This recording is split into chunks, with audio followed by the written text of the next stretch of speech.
Hey guys, it's time for a little bit of group chat debate. Oh, what an episode. Welcome. I mean, what an episode. We jumped in thinking, okay, Sunday evening, we'll just go through our, the hot topics, the usual flow. But no. We should have known. The moment we saw the words Bernie Sanders, it became anarchy. we should have known that it was going to become anarchy in this fucking room. Yeah. It was going to turn into some sort of protest, and all of a sudden, the whole episode is derailed. I mean, basically, Tim thinks Sweden is the best country in the world. And guess what? It is the happiest country in the world. Okay. And we've been to Sweden, and I would say not by all metrics is it the happiest. There's some shapes I saw there that I don't want to see ever again. Yeah, there's some shapes that are reminiscent of whatever 1940s that I never want to see again. Never want to see again. That never happens here, by the way. We've never had any neo-Nazis in America. Trust me when I say it's different. It was fucking different. Yeah. It was weird. Are they storming the Capitol there? It's the intro, Tim. It's the fucking intro. Stop. Get your turn later in the episode. Okay, so Tim's moving to Sweden. You're going to find out why. And we do go over some news topics. So if you're here for the news, buckle up. And then I would just say, look, if you don't want to hear this week's episode of Pan Capitalist, essentially, just when you hear there is Wednesday. Oh, there is. Oh, people are getting a big dose of Tim this week. Oh man, maybe I'll just put it on Pan Cap. Well, once we get into the Bernie talk, that's where shit gets real. So up until then, we have a lot of good news, and then we go into a debate, and I think it's an important debate, and I think we need to have more of it. Actually, not just from us, but I think everyone needs to have this talk. Yeah? Yes. Okay, let's get into it. Cash. Ladies and gentlemen, group chat. Cash. It's $1 trillion. Hot. Hey, Dee. Hey. What's going on? I've finally been hit with inflation in my life. Everyone sees it impacted in different ways. I got hit with it today. Okay, I hate to do this. Yes. I have one other topic that I just want to mention. Okay. And then I want to know about the inflation. Okay, let's hear it.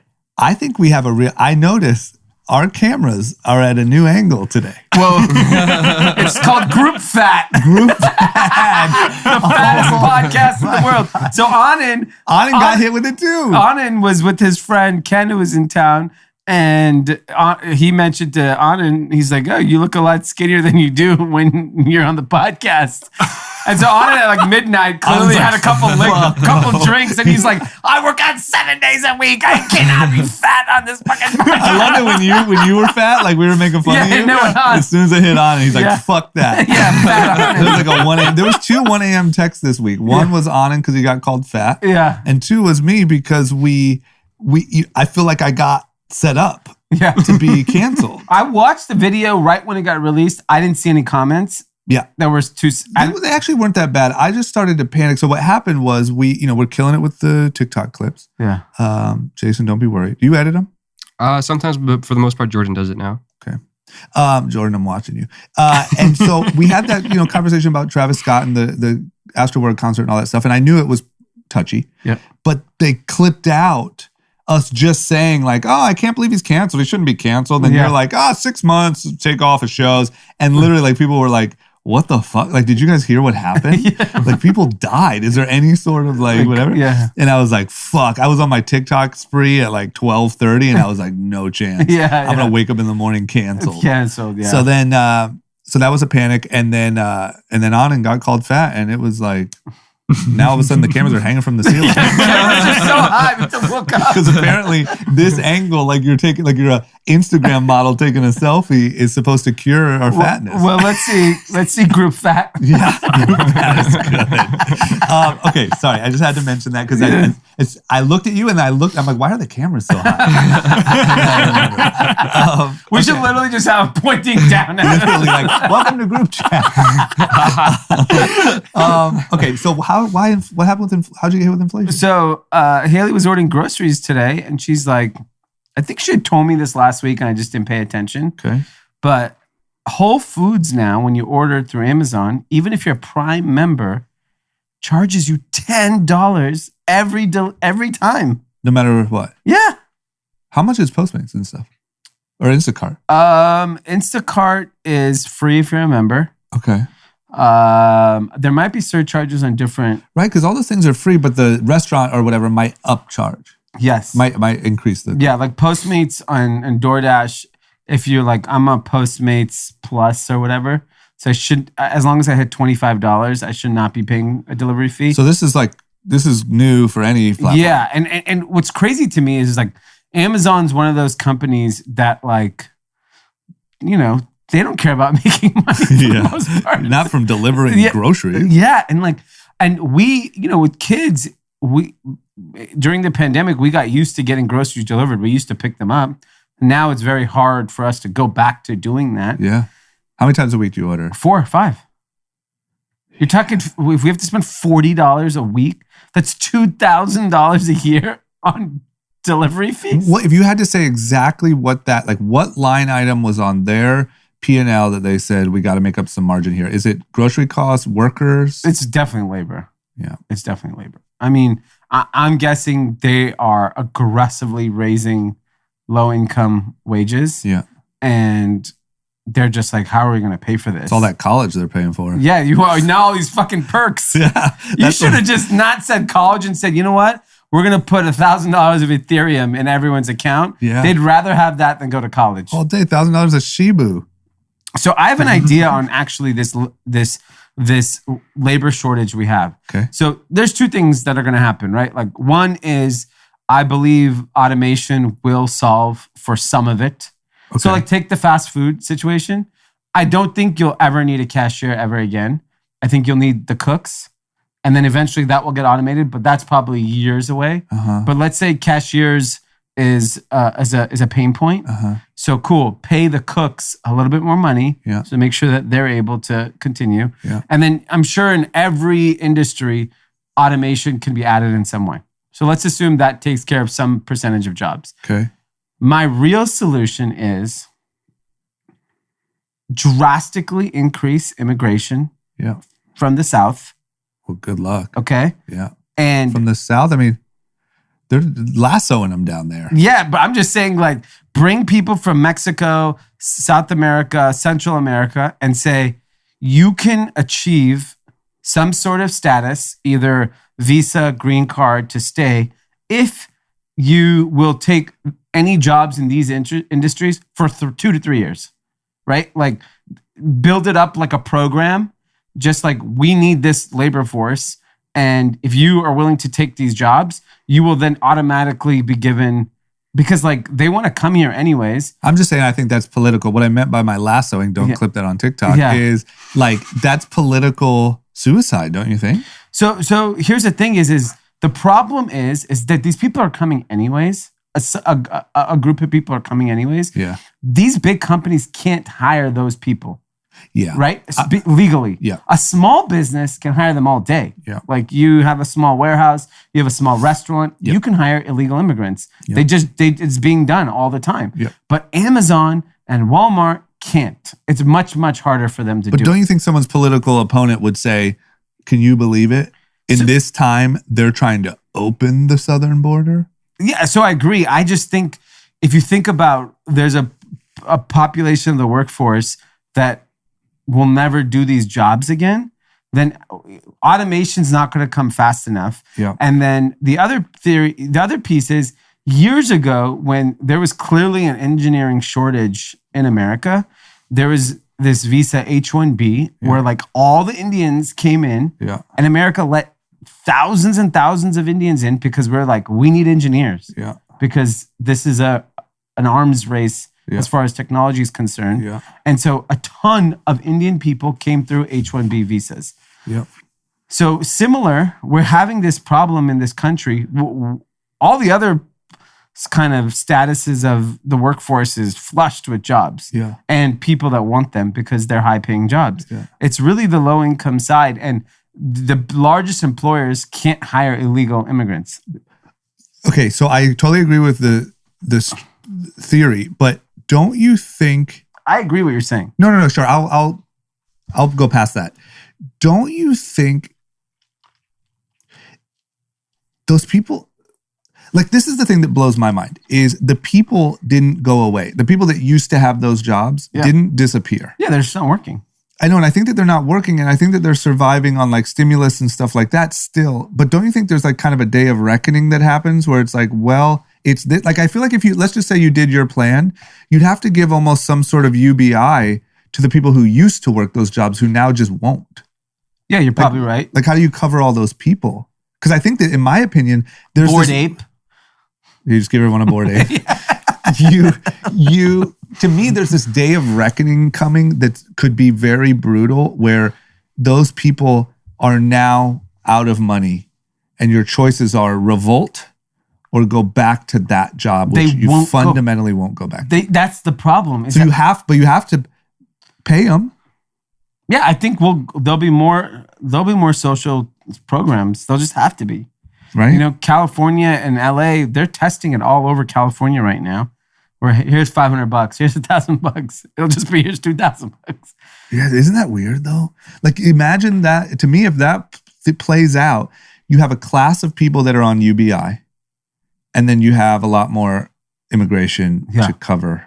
I think because like everyone says, oh, automation will cover. Like, not everything. No, I don't imagine anytime in the near future that like a robot's gonna go pick and pack a package. Not fully. Yeah. You just can't. Yeah. And like there are parts of the process that could be automated. Yeah. Sure. I agree with that. I don't think the whole thing. Yeah. Even those little Postmates, little dudes, robot dudes walking around. Those little shopping carts. Those things are so dumb. Yeah.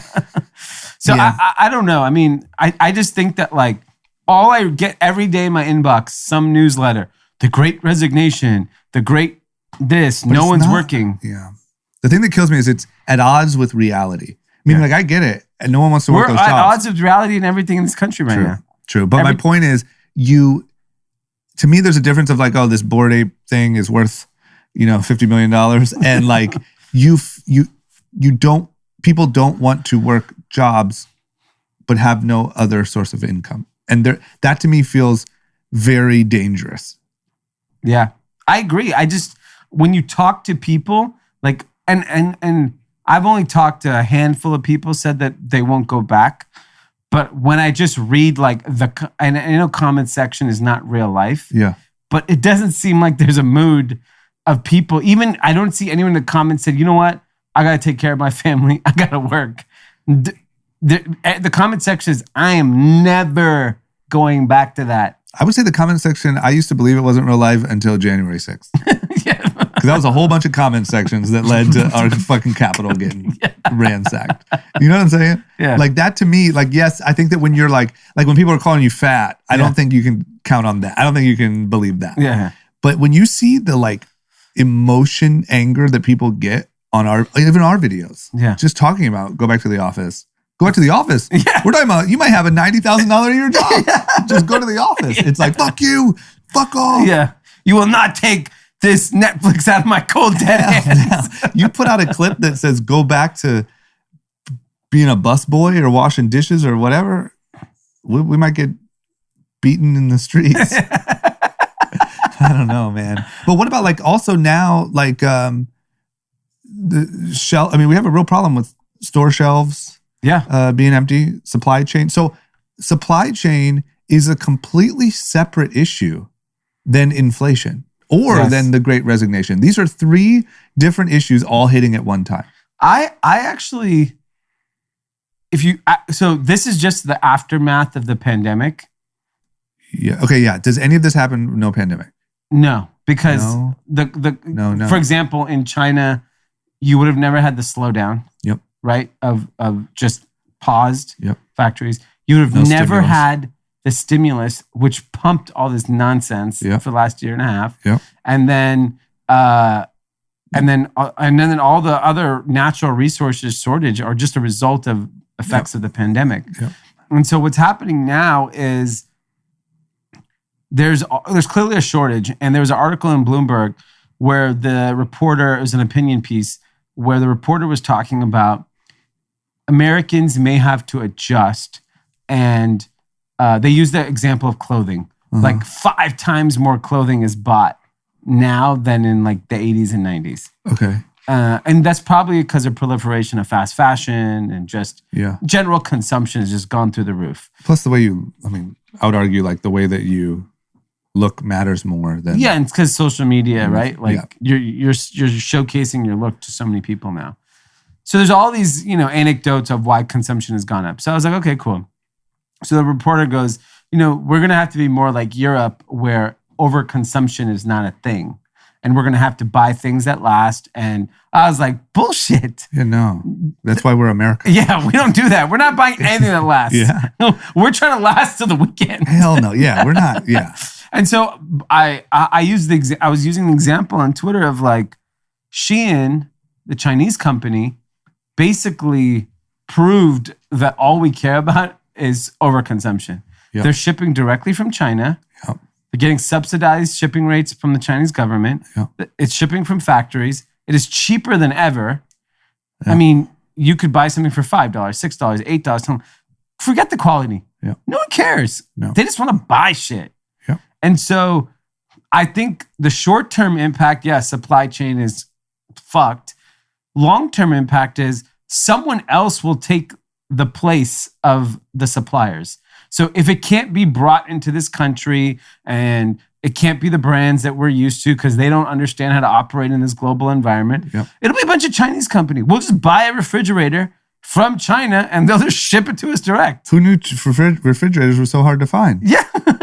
Cars, refrigerators. Everything. And even my father-in-law was telling me he wanted like washer fluid and he went to Home Depot and they're like, yeah, supply chain.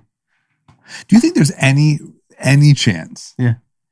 that this is a strategic move by China? So Like I've heard on the low end, let me just say what I've heard. I've heard on the low end that it is very likely that some of the upcharges that we pay to get expedited onto boats are inflated or sometimes made up. So that is 100% true. So I talked to a freight forwarder. Yep. What they know is the demand is so high. Yep. It's similar to cars. So right now, cars, forget the fact that there's a chip shortage. Dealers are selling way less cars and making way higher margin. Yep. So making the most money they've ever made. Yep. Freight forwarders on containers are like, we don't need all these containers here. We know now people will pay 10x. Yeah. Like we just had to pay $20,000 for each of our containers. That's fucking nuts. We used to pay $2,500. Yeah. And especially like we're all fortunate. Our items are a little bit smaller. Yeah. So it's $1 here, $2 there. I have a friend in outdoor furniture. It's like hundreds of dollars a unit. And so I think freight forwarders are definitely manipulating, taking advantage of it. Okay, so if you look at Shein, the example you just gave, where what happened was, so first China took I'm going borderline tinfoil hat. First China took, or we gave them all of our manufacturing. Mm-hmm. But we still own brand, we still owned all that stuff. Well, in the case of Shein, they now took brand. They can beat us on price, and as long as they can get it here quick enough. At some point, they get us here. Yeah, and they keep all that margin. And by the way, they don't get it here quick enough. It takes 3 weeks to get anything from there. But the customer doesn't care. Plus, how hard would it be to put a Shein distribution center in the US? Yeah, I mean, here's the thing is like, I don't think the customer cares. Yeah. You give me cheap enough shit. So that's the question. If I can get a fucking $300 fridge, am I never going to my, whatever the fuck you buy fridges? Best Buy again, because I have this sick Chinese one that's a third of the price.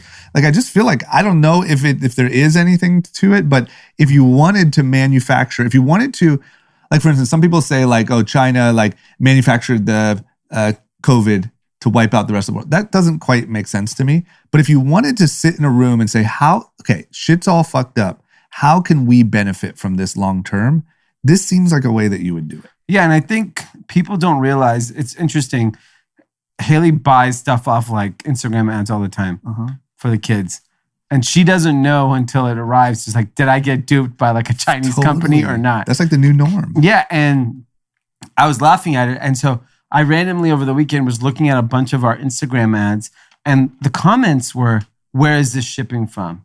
Is this American? Is this Chinese? Really? Yes, because now consumers are like, so like I'll give you an example. My wife bought, I forgot what it was. like a robe, a bathrobe or whatever. And it's from a brand that her friends buy, and she had heard great things. She bought it. She typed it in Google, and there was like a spoof site. Like instead of like, let's call it Bed Bath & Beyond, it was Shop Bed Bath & Beyond. Yeah. She bought it. It was literally the same price, but it was from direct from China, and it was not the same quality. It was shit. Wow. And then when she tried to return it and said, this is not it, it became a whole fight. And so literally yesterday she bought something for the kids, like a sweatshirt or something. And she's like, oh, okay, Chinese company just showed up. To me, that's like a big, big deal. I think so. Here, this is another Facebook and Google issue. Yeah. You have to fucking say where you're located on the ad. Yeah. If people know that we're an American company shipping from America, our conversion rates would be higher. Yeah. But Facebook, again, is taking the high road and saying, don't care. everything's fair. It's same with Amazon. I've argued with so many people on Amazon, all sellers should not be treated equal. Yeah. Like, you can't treat my stuff the same as a Chinese seller. They're going to break every rule. Yeah. Dude, there was a listing we got taken down recently. Said it was poisonous. We sell clothes. How is there poison in clothes? Because that's other vendors like attacking your page, right? Yeah, they purposely did it. Yeah. And got our listing taken down for 1 month. The biggest listing we have. The only listing on Amazon that makes money for us. And so that to me feels like a slow bleed. Yes. Of a problem that in 10 years you're like, oh, fuck. And we don't hold Facebook and Amazon accountable for this. No, we don't at all. And to me, I think that if they were doing it on purpose, it's genius the way that you can use these supply chain issues. I mean, look, we're talking about like most likely you're going to walk through all the biggest stores over the holiday season when everyone's waiting to shop and there's going to be empty areas of shelves. Do you really believe that? I do. So I went Halloween day. Yeah. And we had, obviously in our neighborhood, there's a lot of kids. So I was like, shit, we don't have candy. So I was like, I ran over to Rite Aid because I was like, fuck, if there's supply chain and candies, blah, blah. It was less. Yeah. But that's Halloween day anyways. There was still costume, there was still candies. And, I just don't like. If I had to bet, I would say you could walk through Target on December 22nd, and there would just be gaps in the shelves that wouldn't normally be there. Okay. I don't think it looks crazy, but I think like during that time of year, there would never be empty spaces on the shelves, and I think you'll see them. And I think that over 1,800 stores across the country becomes a big deal. Yeah. And I think a lot of people will probably buy in from like Haley shop Bed Bath & Beyond instead of Bed Bath & Beyond because they got to get their gifts or whatever. Yeah. And they're just getting hustled. Yeah. I think it's a wide open window, but it feels to me. Look, So do you think, let's say Christmas is a disaster. Yeah. Do you think American consumers adjust their spending behavior to reflect the lack of product? Or as soon as it's available, we just go back? That one. Because they're saying this whole article is based on that Europeans are more thoughtful about spending and Americans are not. Yeah, that's why we're not Europeans. Yeah. We can move to Europe. If you're thoughtful about spending, you should move to Europe. Yeah, the only reason why I'm not like doomsday in this one is because I think that we find a way to fill the gap, meaning like the product is going to come from somewhere. Like there's plenty of people making good product. The product will come, the money will be spent. If we have to like give UBI to the people that don't want to work those jobs and kind of follow your plan, something's gonna happen. You think Americans are gonna be like, all right, we'll chill out? Yeah, no. Fuck no. We want all you can eat, all you can shop, group fat. That's like saying like, oh, there's a shortage on, soda. Do you think that when it comes back, there's going to be no more big gulps? Fuck no. We're going to have double the big gulp for everything you missed out on. They're like, 7-Eleven comes around and says, no more 64 ounce. We're going straight to 128. Absolutely. Because we didn't have 64 ounces last year. You missed a year of Pepsi, and we're going to make it up to you right now.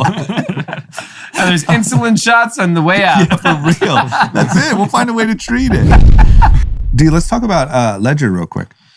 We love Ledger. By the way, we got a hot clip on TikTok with Ian going viral. People love the crypto NFT talk. I mean, here's the thing. I got a DM from a pretty big influencer guy that was like, can you please help me set up my Ledger? Really? Yeah. He's like, can I come over to your house and show you how to set up the... Because he knew that we know what's good with Yeah, Ledger. he listened to the podcast and he was just like, I just bought a lot of crypto NFTs and I just want to put them on my ledger. Did you do it yet? No, he's coming over this week. Make sure you tell him about this new Wire setup. Yeah, so now you can officially buy crypto through Ledger with Wire. Wire, is spelled a little differently. Not like how you got to keep it hip. It's not hip to spell words exactly correct. It's not W-I-R-E, it's W-Y-R-E. W-Y-R-E. W-Y-R-E. And that's what? That's their new partner? That's their new partner. That's a new partner to help us purchase 15 different cryptocurrencies through Ledger. All your favorites, Bitcoin, Ethereum, Chainlink. All my favorites. Yep. And you can even set it up. You can load up your account through ACH, which is great. So an easy way to access the lovely world of cryptocurrency and start trading. We love Ledger. It's safe. It's easy. Love it. We love Ian. We love Ian. Okay, and everyone loves crypto and NFTs and the whole shebang. So get yourself a Ledger. W-Y-R-E. W-Y-R-E. Okay, back to the episode. Okay, I want to talk about money for a second. We got some money to talk about here. The first thing I want to talk about is I see this, to be honest, all I saw over the weekend from this was this quote from Leon Cooperman that who's a billionaire, that a lot of people were talking about. And I didn't dive into what exactly he meant. To be honest, I more just pondered the actual headline. I'm curious your initial thoughts. Leon Cooperman says that $400,000 a year income doesn't make you rich. Agree or disagree? 100% agree. The big thing is it depends on where you live. So yeah, exactly. And is he saying where specifically? No, he's just saying. I think he's saying that the point is there's this narrative from the White House that we got to tax the rich. Okay. Yep. So you have to be very clear when you say who are you talking about? Yep. Because that's the pickle. So I think if you say someone that makes $400,000 a year is considered wealthy or the top, then you're hurting the wrong person. Yeah. In my opinion, because like that person is working hard to make it to another level and another level, and they're obviously at the top of the pyramid. Yeah. I think $400K a year gives you the opportunity to become rich. Yes. That's what you're on your path. Yeah. And I think look, you do $400,000 a year, you invest whatever, 200 of that, keep your living or whatever. Yeah. One day you might be rich. Like my parents, they made good money their whole, probably the back half of their life. And they retired very well to do. Yeah.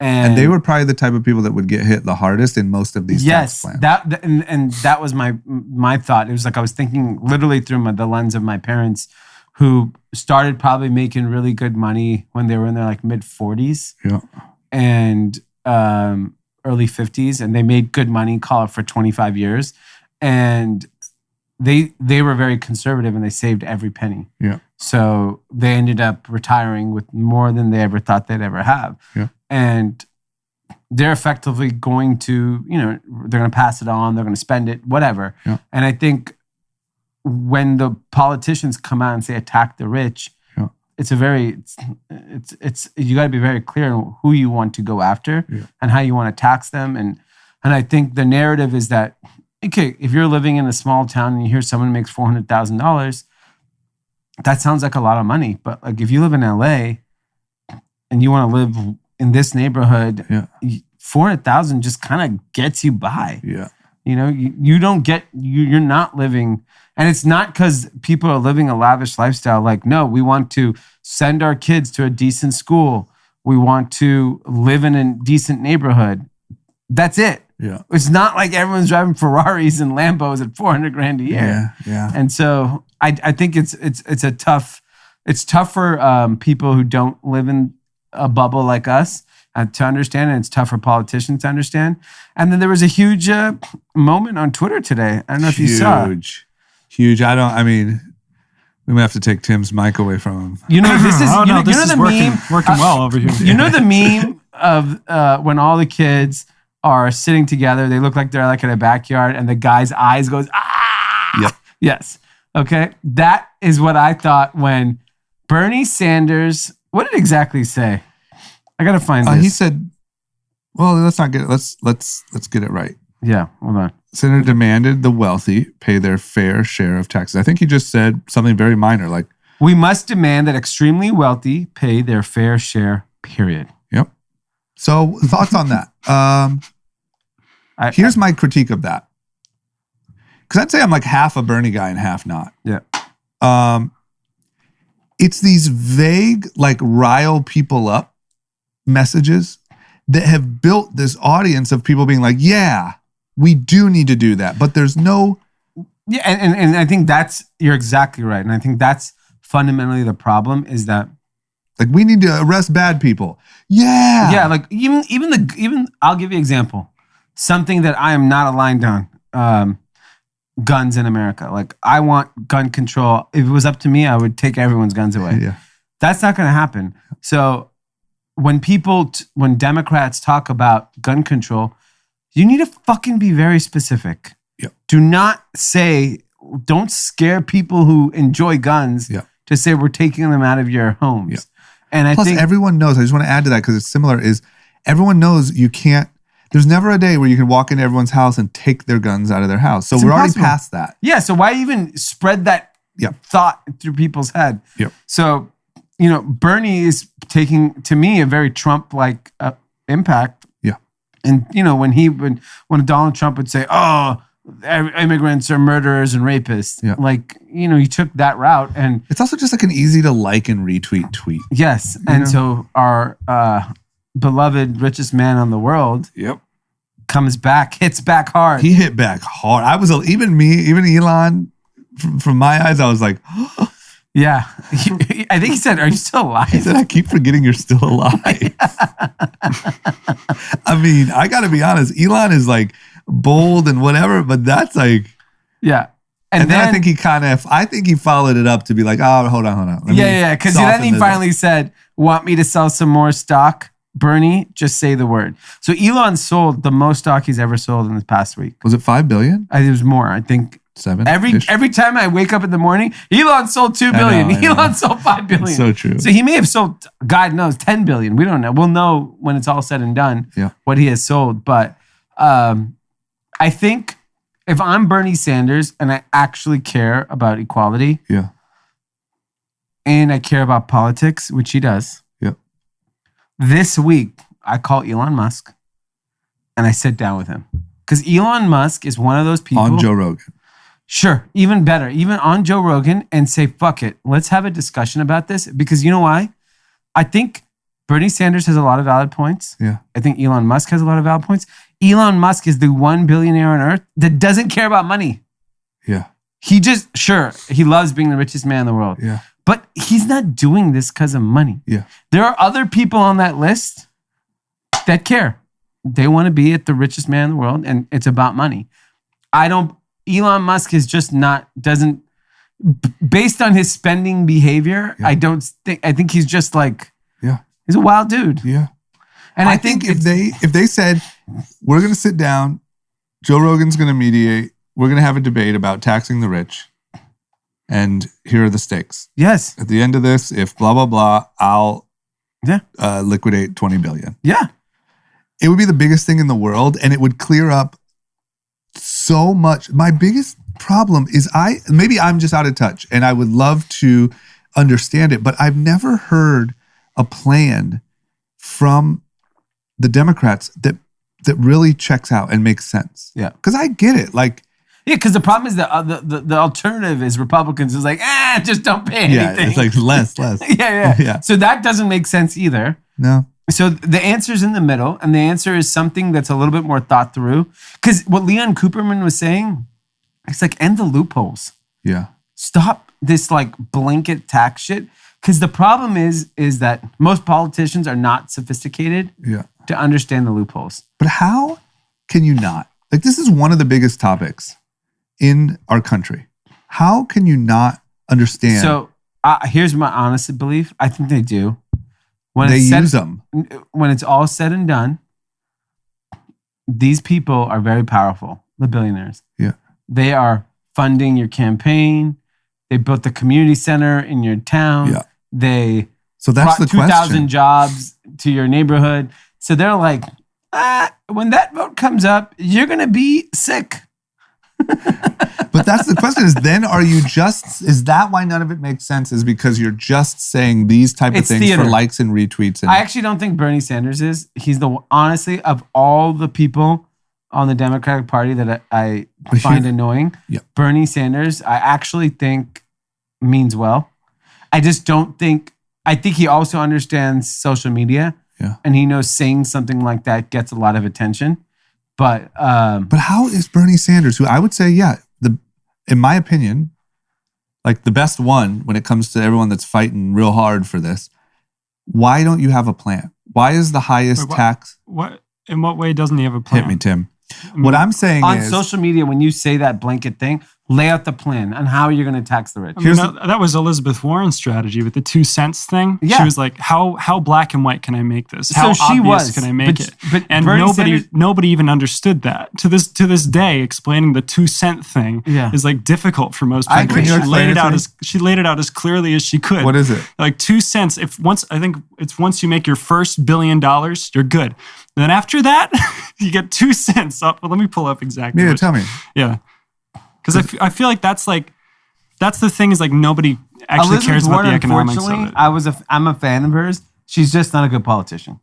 It's true. She's It's not true. likable. Whereas I think Bernie is trying to be more in this game of like, okay, Social we need media, to, young, we yeah. need to be like creating this revolution. It needs Yeah. to be grassroots. We need to get people riled up because I can imagine being a politician after having spent so much time like from protesting in the 60s to now, working in the public sector, watching it be slowly corrupted by billionaires and by wealthy people.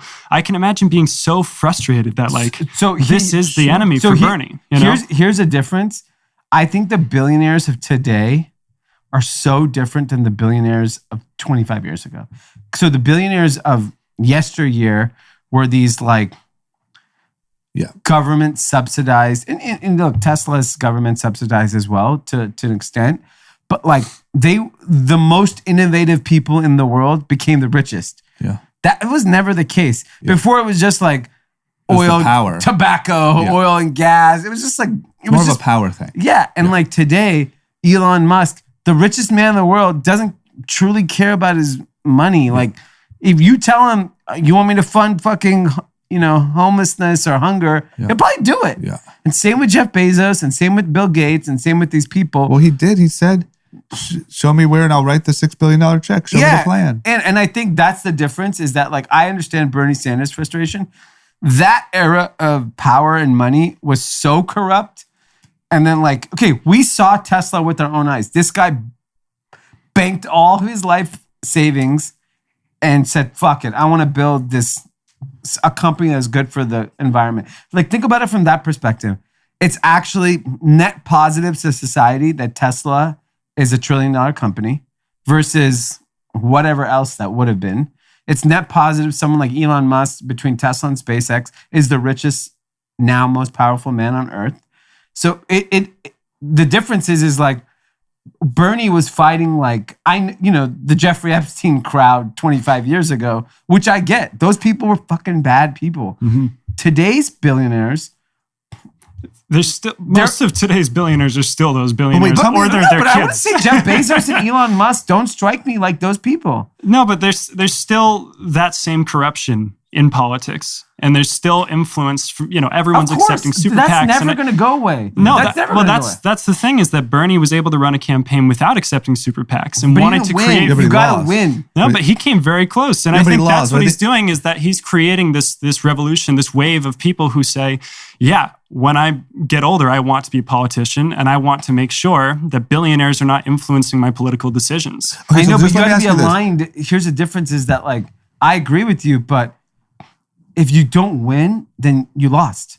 So I don't think he did. I think he won. And I think he won because he created a generation of people that want a grassroots movement instead of saying, oh, let's just like try and get, some purebred from the top of the crop and push them into office. He said, no, I'm going to inspire people to run for local offices, and we're going to make that change this way. He's never going to see it in his lifetime because Elon Musk keeps forgetting he's alive. But this change is going to happen in ours. And that's because of him. We're going to look back on him in our virtual textbooks on the blockchain in 50 years and say he created this movement. Sure. And I respect your perspective on that. Can you tell me real quick, just so I don't lose it, what's the Elizabeth Warren or the whoever it was? Oh, yeah. For a family with a net worth of more than 50 million, okay, roughly the wealthiest 75,000 households, okay, just 75,000 households, yep, would pay 2% or 2 cents tax on every dollar of their net worth above 50 million, and a 6% or 6 cents tax on every dollar above 1 billion. What was the second part above the 1 billion? It was a 6% tax on every dollar above 1 billion. Okay, so it's too complicated. Let me just tell you my biggest problem, because I could try to explain. I'm not going to explain a better route because it sounds like, sure, I don't know, kind of decent. The biggest problem is you are the most passionate Bernie supporter, AOC supporter that I have ever met, and you had to look that up and Google it and walk. Well, I just didn't want to get it wrong.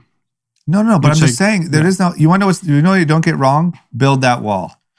Make America great again. I'm just saying it sounds stupid, but the problem is you of all people should know that in 2 seconds. Well, tax the rich.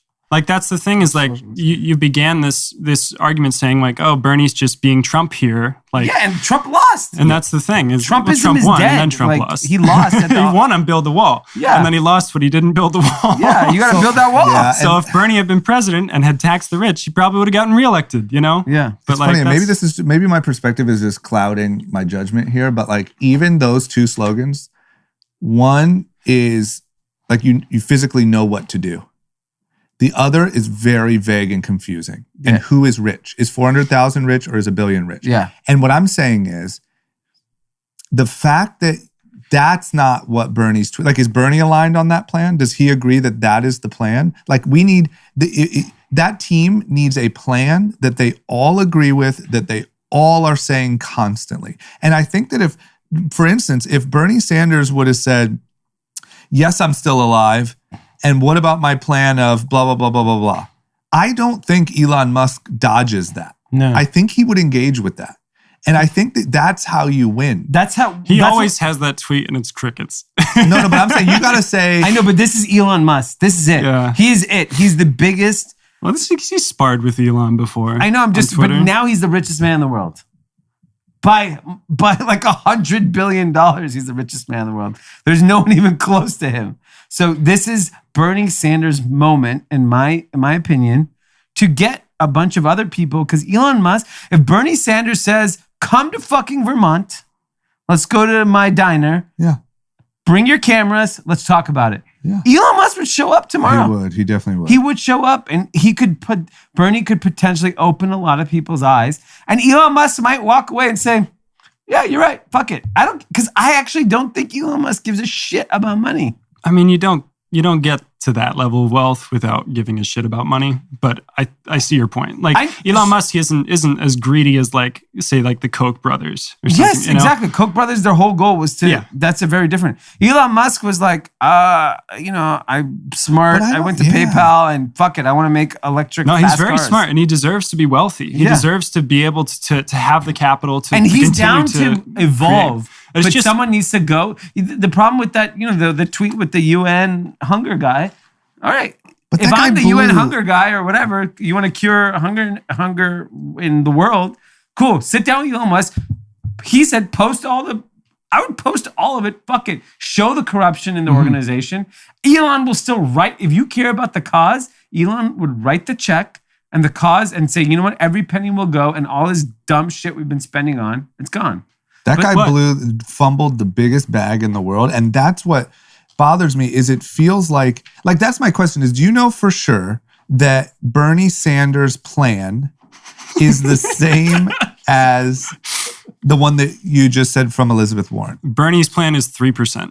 So hers was 2 cents. Yep. He's 3%, 3 cents. So if you're not making $1 billion a year, it doesn't even pertain to you. So tax the rich is a good headline because if you're not making $1 billion a year, Yeah.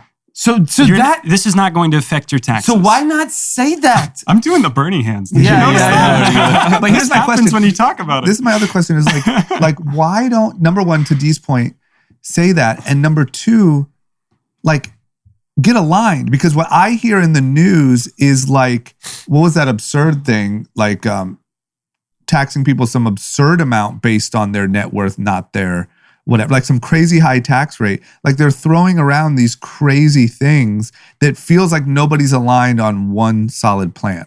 Well, that's because the Democratic Party is splintered. We have a Democratic president, House. Yeah. So if you're never going to have this shot. It's not even like calling Joe Biden a Democrat is a matter of perspective. It's a matter of the timeline of perspective. Looking at the campaign that he ran on and comparing it to the campaign that Nixon ran on, you realize that center Democrats today are what Republicans were 40, 50 years ago. You know, so it's like Bernie can't align himself with what the Republican Party was when he started running for political offices. Yeah. He needs to remain a Democrat, but he doesn't have a party anymore. That's the thing. He doesn't have a shot running in his own party. I know, so that's why hard. it's splintered, is that there's no Democrats anymore. It's just Republicans and far-right Republicans. And then we look at Bernie, who's just I would say like a pretty moderate Democratic socialist.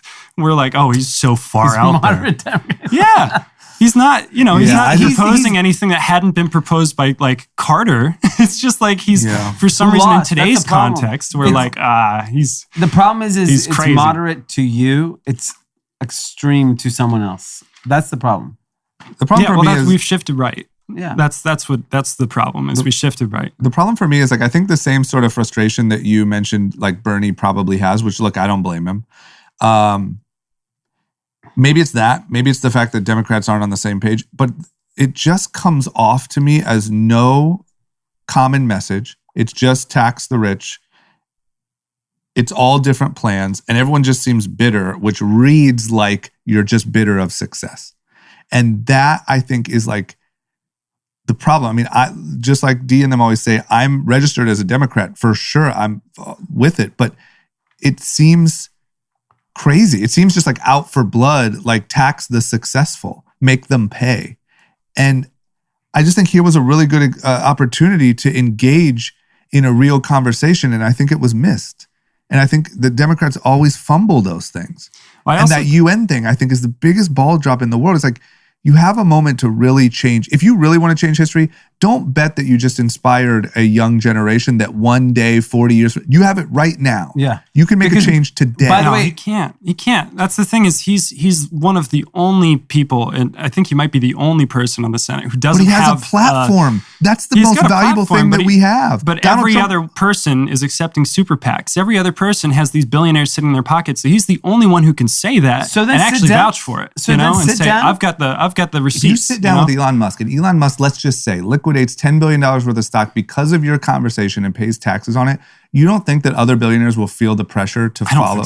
I think maybe Bezos, but like, there's no way that like the Walmart kids or like the Koch brothers are going to sell anything. They're not going to stop influencing campaigns. Exxon's going to keep fueling people. But here's the difference: is the next generation of billionaires are all going to be birthed out of technology and crypto and all these. Those people are going to view the world differently. They're not going to be generational wealth. Generational wealth families are fucking toast in this country. Because why? There's some kid sitting in their bedroom that's going to be the richest man in the world 25 years from now. And then 25 years from there, there'll be another kid in their bedroom. It's not like America was, where it's just like an oil family, a gas family, a this family, a tobacco family, a real estate family. Nothing. The real estate will be on Sandbox. Rustin passing on his fucking... He's like, I'm a real estate family. Yeah, we're digital real estate moguls. The Trumps of the digital real estate. Like, can I ask one more question? Yeah. Because this is the part that really... I'm trying to sit here and think, like, why don't I believe in this message? Yeah. Like, why don't I? Fundamentally, I like to think I'm a rational person. How come, or maybe you do, your people don't ever ask... is that whites or... No, that would be our people. Okay. I was trying to think of a funny joke and I couldn't. That wasn't too risky. How come your people never bring up how the money is spent once the taxes are collected, or do you? I think Bernie does. I think that the issue is he's so alone on the Democratic Party.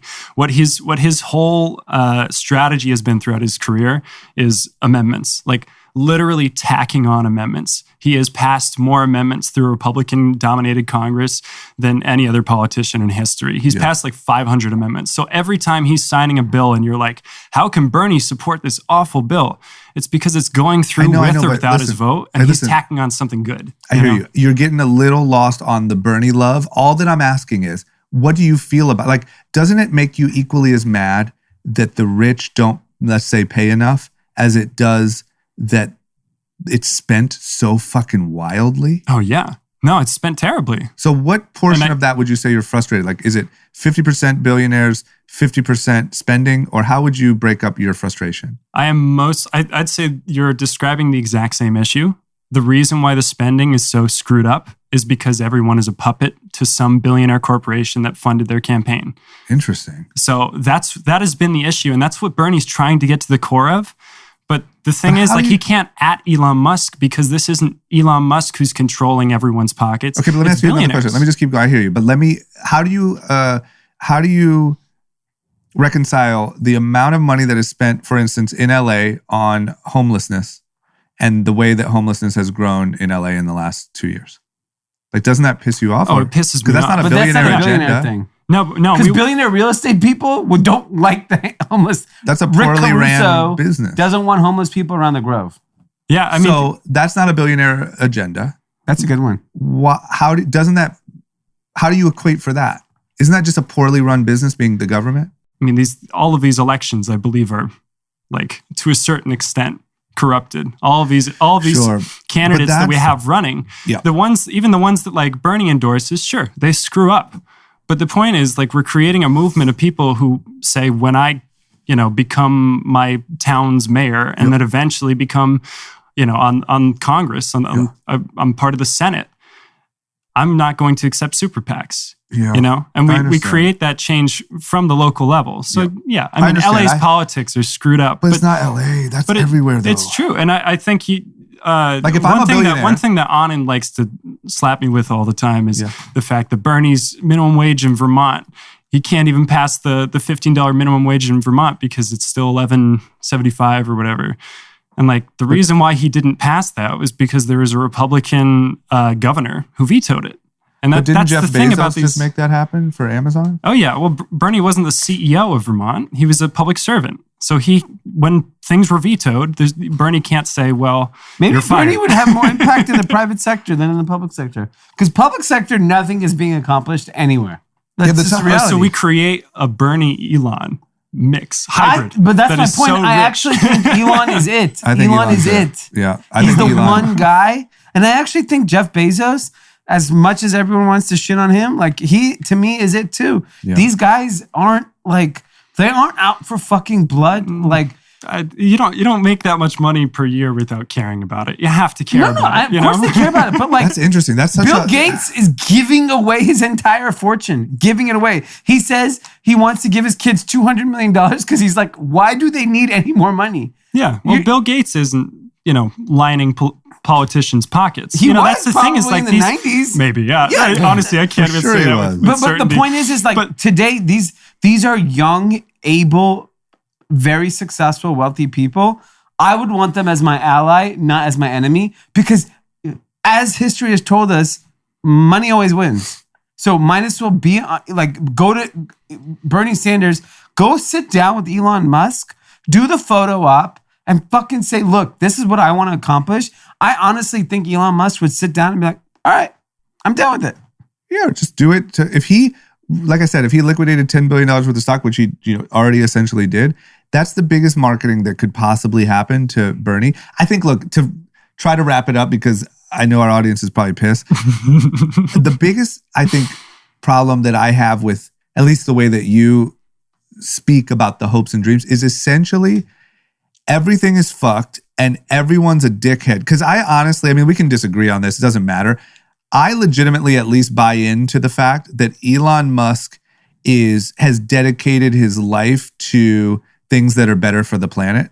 and has been rewarded handsomely for that. I'm sure he loves the money, but like, I do believe the intentions are really pure. But like, I think he's also got the foresight to know that renewables are $1 trillion industry, and that is, that's interesting. Because I really don't he's think definitely that way. known that. And also creating electric cars isn't stopping climate change, because if people are still powering their electric cars, but you can't punish him because he did something that actually is positive. Oh no, it's a step. Yeah, but at the end of the day, it's like the thing that is keeping Elon's cars from saving the planet is the public sector changing the actual grid. The actual power grid of this country is not going to change because like your problem is with politics, not with billionaires. My issues with Exxon, my issues with BP, They're done. They're not. In 25 years, they're done. Still line the pockets. But if Elon wins, they're done. Do you understand that? Like Exxon Mobil.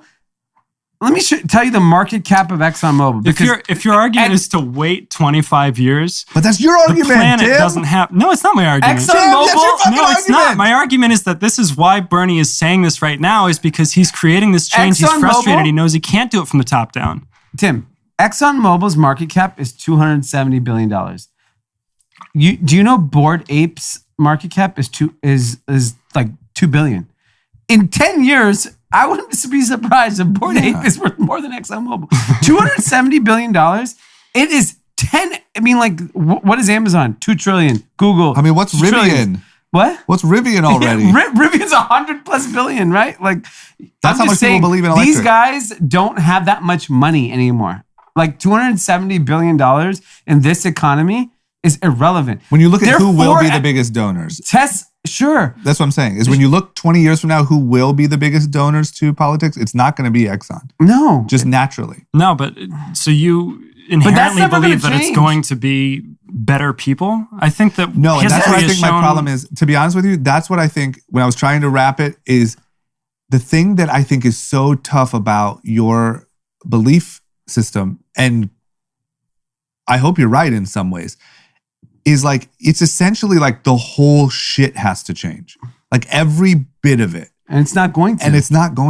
Like this is where we've ended up after a few hundred years. A lifetime worth of time. This is where we're. So these small wins and these alterations are actually huge wins.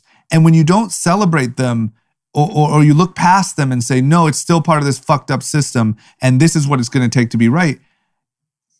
No wonder people start to get that Bernie frustration and that fuck it. And then people like me start to tune out to that message because it's now you're just pissed. If looking at Elon and saying, well, he's done something that's net positive for society.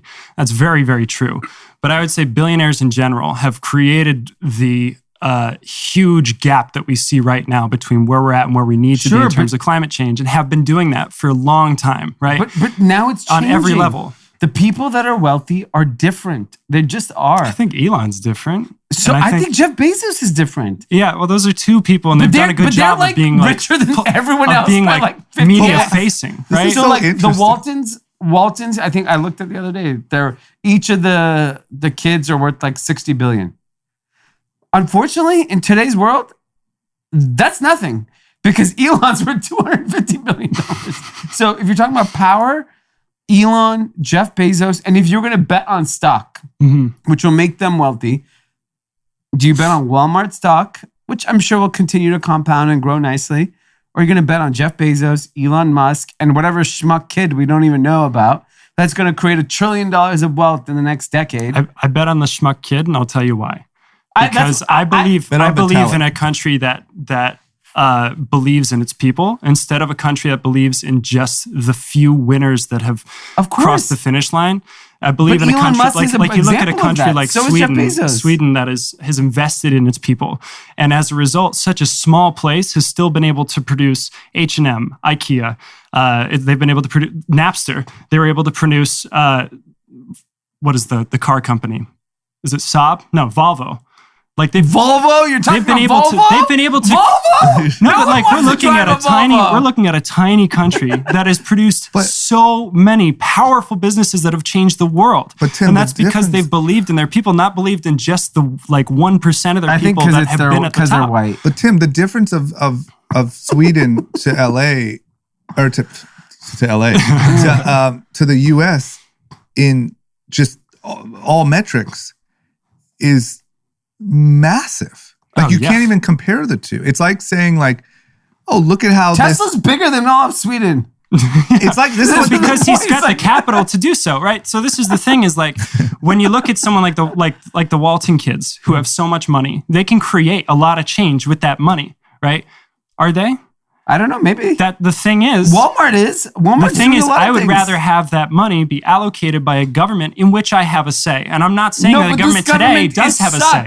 Well, that's the thing. This is a paradox, right? Yeah. It's a paradox because the private sector corrupted the public sector. And I am one of the fools who still believes that we can have a government. That's interesting. Seems crazy, but I believe that countries like Sweden are able to do it. But you have to blow up the whole thing. I mean, you should have gone on January 6th. I think you do. That was your people. You do this. No, it's not. And if you make a TikTok clip of that, Jordan, luckily there's not a camera up here pointing. Yeah. But you were saying that this would involve like blowing up the entire system. Yeah, that's not true. Okay. Just one piece of legislation, which is to make sure that there are not super PACs in the election, to make sure that just politicians cannot run based on the pockets of big businesses. That one change would blow up the system, but it's not impossible. And it just requires enough people, enough of a media face, right? Because we're not going to swing all these people who are puppets, all these politicians that are puppets, to be able to actually put that through, right? Yeah. But if it's a strong enough media campaign to tax the rich, eventually we do. But what if they said, okay, we'll do that, except for politicians now make, 10x, sometimes 50x what they make today. That's their salaries. Are you okay with that? Do that and politicians make way more money? Yeah, like the president makes $75 million. The commissioner of the NFL makes like 9 figures. Like, I think the president of the United States should make $500 million. So are you okay with that change? I'd like to see that tested on a smaller scale. Take it to Sweden. Honest, because I like... Yeah, take it to Sweden. Because here's my other thing, Tim. Have you ever been to Sweden? I have. Been to Stockholm. It's okay, well, you know what I did? A Nazi rally when we were at I was like, for real. I'm good on we Sweden. Saw a Nazi rally walk down the street. You fucking IKEA and your meatballs.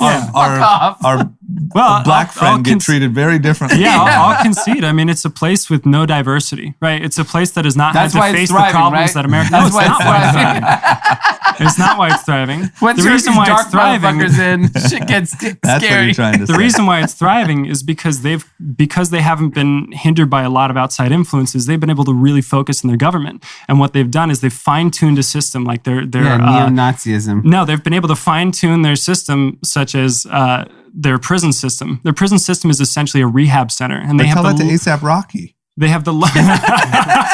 That was good. I'm just saying, like, if I'm a black guy living in Sweden, I might be like, this country is shit. No, they've got a long way to go. They've got a long way to go, but you understand that like they've been able to focus on things like finances. Have you ever bought anything from IKEA? Why does it have so many fucking pieces? It takes like 14 hours to put together a desk. Yep. It's a huge business. It's a scam. IKEA is a scam. They just sell you cheap shit and they say, good luck, figure it out. He picks them apart. He says, now let's go to Volvo. Trash. Can I ask you this? Do you think... No one was flexing on a Volvo. No, but they were. No. Do you think America is Definitely the greatest country to live in the world? Today? No. You don't? Okay, no, but Sweden. But I don't hate it. I'm not like against. I'm not against the U.S. Like what's the better country? Who does it better? Is that I think there's a lot of people. Who's better? Yeah, who's better? Who's better? Yeah, who's better? Man, this brings me back to high school. I was in AP Gov in high school. Who's fucking better? Being surrounded by bullies. Don't try to deflect. Don't fucking deflect. Who's better? Who's better? IKEA sucks. You're buying time, aren't you? No. Here's what I'm doing. You got to leave tomorrow. I'm not going to answer that question because I believe that Canada is better. I believe that Sweden is better. But I believe that these things are better for me. And these are decisions that I make because I only have my vision. Yeah, I only have my complexion. I only have that view of the world, and I recognize that. But you made the decision you'd rather be in the biggest bubble in the world. No, it's not a bubble. I'd rather be in a place with a functioning government in which I have a say. That's in Sweden, you wouldn't. In Sweden, I would. So have you ever, honestly, why wouldn't you consider moving to Sweden? I have. And in fact, when Trump was elected, my dad, my brothers, and I had a very serious conversation about either Canada or Sweden or New Zealand. We stayed. You know why? Why? Opportunity. USA. Opportunity. USA. Opportunity. How do you reconcile that? I work in media. I know, but that's part of the thing. Everyone has like, yeah, but I work in. I hate it when people say when Trump lost. I remember when Trump won, I was devastated, and I was like in tears. I was like, I can't believe this guy won. And I go on social media and I say, I'm leaving. I'm like, yeah. Where are you going? I've been everywhere. I've been to every fucking country in the world that I've ever wanted to visit. I don't want to live in any of those places. I love visiting. Yeah. It's cool. Yeah. But I'm not living there. Living? Yeah. I'm sorry. This place is hot. It is. And that's another reason, actually. Sweden is very cold. Yeah. I'm not trying to do that. Freezing cold. I was there in December. I like the it was beach. rough. Do you know what I did Saturday? What'd you I do had 2 margaritas and my feet were in the sand. Yeah. And you had nothing but drama, opportunity. If your argument is that our opportunity comes from money, I would look at how Sweden has dominated the music industry for forever. I really should move to Sweden. Yeah. But like Sweden has dominated the music All I see is black artists. But how do you figure who? Well, look at Avicii. Look at everything That's not ABBA. dominating. That's not dominating. That's having a couple players in the game. I'm going to stand on a soapbox. I'm going to stand on a soapbox for Mamma Mia right now. This song still comes on in clubs. You know how old that song is? But Tim, that's not dominating though. No, ABBA did. The entire face of the music industry changed once there was this kind. But we're not talking about dominating. Taylor Swift is dominating. America has undeniably dominated music and culture globally for like 50 years. For fucking, at a minimum, 100 years. Yeah, for 100 years. That's true. Undeniably. I think that we've still, despite the fact that there are these tiny countries out there, they still produce massive artists, and these massive artists change the landscape of music, and it influences everyone. Of course, you're going to have that. So if your argument is that this is just because of money, that let me tell you my argument. We dominate everything. Let me tell you my argument. Here's my argument, and then I will hope that we can move on. I don't know if the listeners love it or hate it. Yeah. I don't know if they're even listening. Here's my argument. Yeah, for real. Here's my argument. My argument is I think America is still great again. The great. I wore my MAGA sweats. You did. I think America is still the greatest country in the world to live in by most metrics. Not all, but most. I think that the idea internally in America that it is, and let me say this, sorry. I think little wins like Elon, electric cars and this and that, I think those are actually very, very big wins. And I think we have to be very happy about those. I think that the idea from inside America that we need to redo the whole thing because it's so bad is actually killing America. I don't think that it's helping it. And I wish that there was this sense from both sides that, hey guys, let's wake the fuck up. We live in the greatest country in the world. Yes, it's not perfect. It's not perfect for Black people. It's not perfect for opportunity. It's not perfect for this, that, whatever, but it is the best. And let's focus on those little wins and get more of them. Okay. But So any of that mentality of no, this is all fucked and this pays that and that's because of that. All of that bullshit has still created the best country in the world to live in. Right. Well, here's why I say that electric cars aren't saving the world, is that the United States is still the top, the second behind China. Second. Emitting the most carbon. Absolutely. And the reason why is because we will not change our power grid as a country. Right, that has been stonewalled by so many billionaires and so many politicians. Guess what? Elon Musk can change that because he is the richest man in the world, and he owns a fucking electric car company. Do anything, and he can push forward. Tim, damn it, Tim. No, I need you to hang around really, really smart, powerful people because you think I don't. Because I'll tell you why. When you sit with those people, anything is possible. Literally anything is possible. And those people are you worried want Opus about... One wine? Opus One wine. They're drinking better than that. Sam, God damn it, man. God damn it. The other thing is all of those people, maybe not the ExxonMobil fucking family, but all of the people that Dee's talking about are concerned about the future and climate change and all of those things. They're not burn the ground to make money at all costs. we're around those people all the time. So then why hasn't he? Is my argument. Why hasn't Elon made this movement? He just happened to become get rich rid of super in the PACs. last 2 years. He was near broke 5 years ago. He was literally teetering on bankruptcy, and he just made all his wealth in the last few years. Oversized amount of wealth, and that's why he's engaging in those conversations, because he's like, "Oh, Bernie, you want to shit on me? Cool, shit on me." The fucking guy made electric cars cool. That is the most valuable thing to climate change, in my opinion, that anyone has done.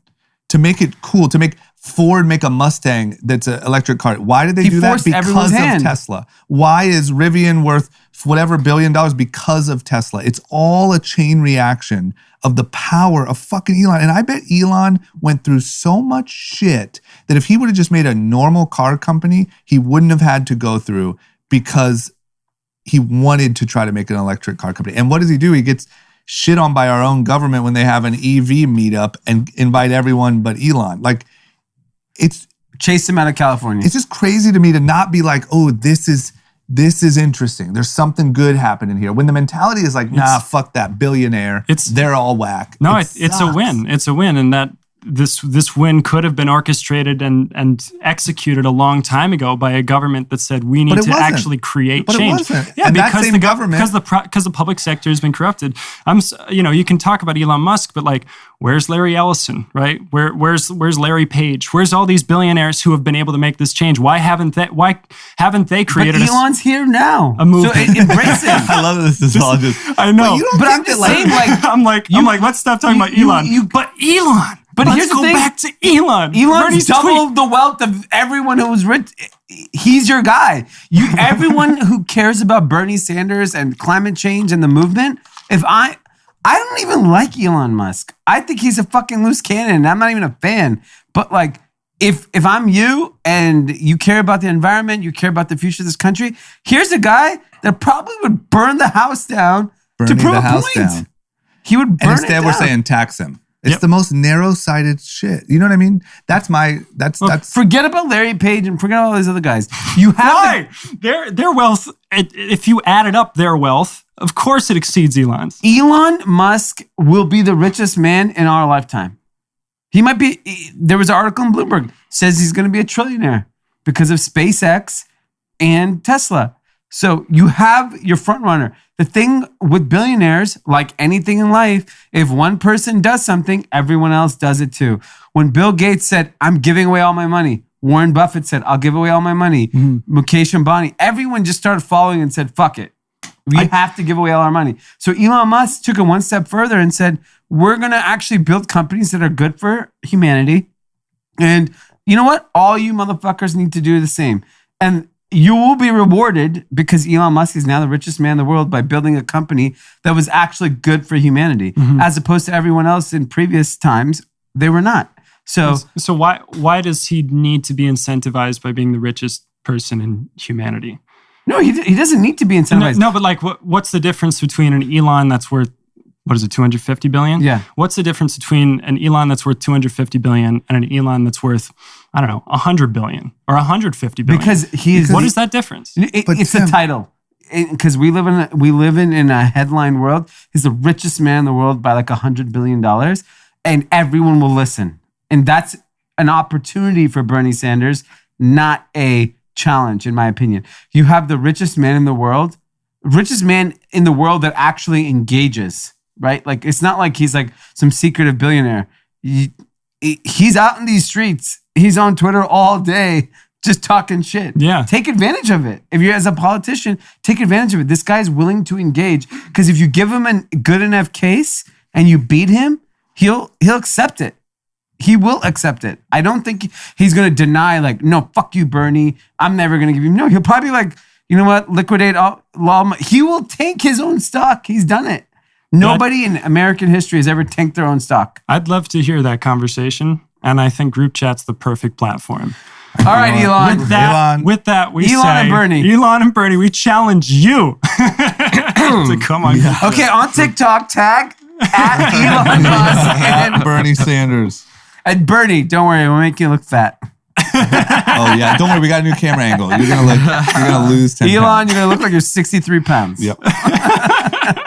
I think that's it. We got it. We're done. We got to do it. Is there anything else? Hold on, let me just see. Britney's free. Britney's free. That's cool. Yeah. Happy for her.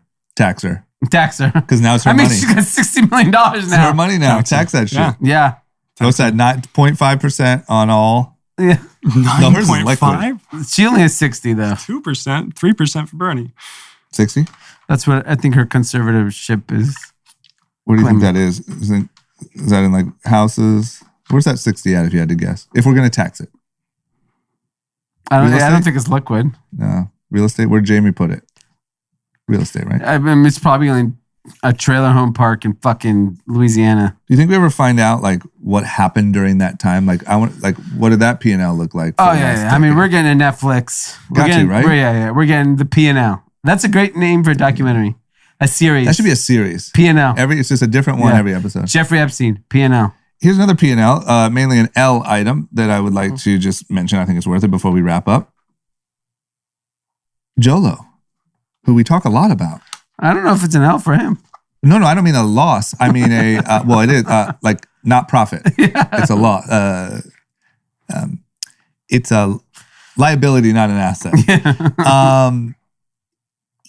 This story is out on Vice that he paid Emily Ratajkowski $25,000 to go to the Super Bowl with him. So Jolo, for anyone who doesn't know, that's the book, The $1 Billion Whale, that we talked about. He had a Malaysian sovereign wealth fund scam, and he was a notorious good old scammer partier, and the stories we heard a lot about. I've gotten a chance to drink many of the bottles of Cristal that he had passed around the whole club. That he would pass around at clubs all over the world. Yep, and he apparently took Emily Ratajkowski to the Super Bowl, paid her $25,000.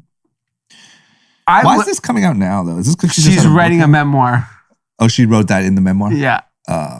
So what's funny is like, I would love for one day for all the celebrities to release what they've been paid for what. Oh, no chance. And it's like, you name the A-list because we've heard all the stories.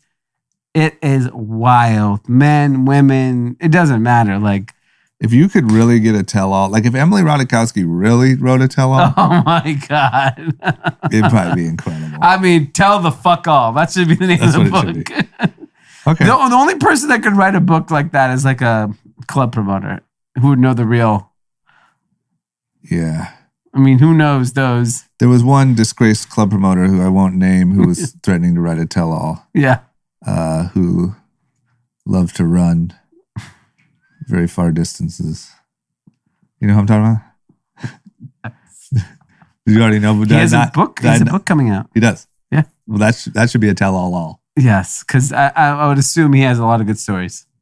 Yeah. Plus, it's like the only way you could tell all is if people already think the worst of you. Yeah. Then fuck it.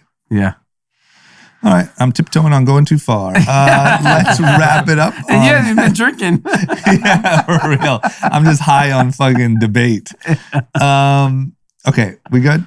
Yes, we're great. Guys, listen. Either you're welcome or I'm sorry. It depends on where you sit. Either you're rich or you're poor. Either you're rich or Either you're Anand or you're Tim. You're either rich or you're screaming tax them. Any shout outs? No shout outs yes. from me. Shout out to Bernie and Elon. You got the invite. We'll host it. Reluctantly. Yes, we have a shout out from Julieta Alvarado, who said, I wanted to leave a shout out for Joseph Valdez, her husband. Congratulations on passing the CFP exam on your first time, right after passing another huge exam just before graduating early in December at only 22. It's been a nonstop journey for us from taking exactly one day after graduation to start studying for the CFP to working overtime and still coming home to study every night and still loving and making time for me every step of the way. We're all so proud of you and your accomplishments. We love you so much. If anyone needs a CFP advisor, hit them up. Wow, good for you, Joe. Good for you, Joe. Yeah, I feel like we get Joe's updates. I know. We get a lot of shout outs. I know Joe's whole life. Yeah. Joe's killing it. That's just our cute. regular Joe check-in. It's a group chat. It's a group chat love story that just continues to 22. endure. Wow, Yeah. they're so young. They're gonna be so rich. Yeah. Tax them. You tax them. More tax. Fuck you, Joe. More tax. You're gonna be. Tim's coming for all your Tim's money. coming for that ass. Oh yeah. Okay. Is that it? That's it. All right, guys. Thank you so much. We will see you on Tuesday.